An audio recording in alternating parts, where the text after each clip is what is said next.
so we've had the first race in F1, which was interesting and not what we expected, with Aston Martin right there, and it's throwing the cat amongst the pigeons. But Bahrain's a funny track, I think, as well. It's got some quirky corners, quite a few low speed. I just was curious, what was your take on that, and how do you think that sets us up for the season? Three things that impressed me is that normally between the guy on pole and the guy in the back of the grid, you could be talking 4, 5, 6 seconds. I think the grid last weekend, I think P2 was covered less than a second. Okay, and that goes to show that how people are on top of these new regulations on the cars, and you'll see very soon that the Mercedes car will become what looks like an Aston Martin, because all that kit on the driver backwards is all supplied by Mercedes. The engine, the gearbox, the suspension is all Mercedes. The only thing that's different is the side pods. The side pods are producing more air, more flow to the rear diffuser, which Mercedes hasn't got. So I think that was now been proven that setup of that design isn't paramount to get maximum downforce.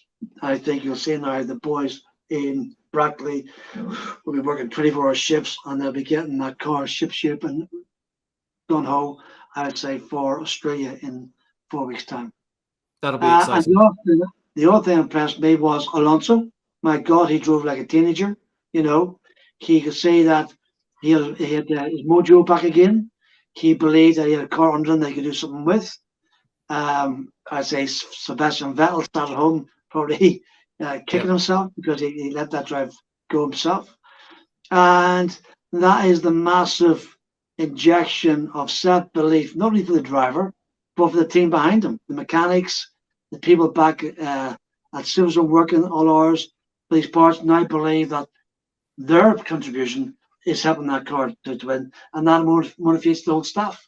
And Lawrence, we all know Lawrence very well.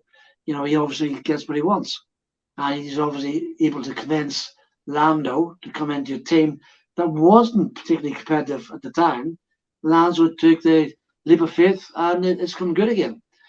And I think that the teams will catch the Red Bulls quicker, bit by bit by bit, than Red Bull having that margin out in qualifying. That'll be negated as the teams learn quickly through pads, through wind tunnel, whatever they've got to catch. But once you get at the front, you haven't got that development to go further afield.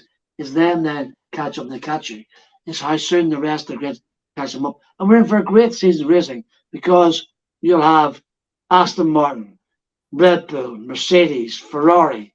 There's 4 good teams will get there, and that's what people at home want to see. So if we're making predictions about F1 this year, I suppose Red Bull look dominant. Is that an easy one to say that you think they'll do the championship already at this stage?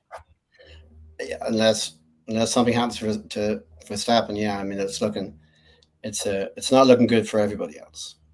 But the only thing Ferrari can have a turnaround, because Leclerc is a really, really good driver too.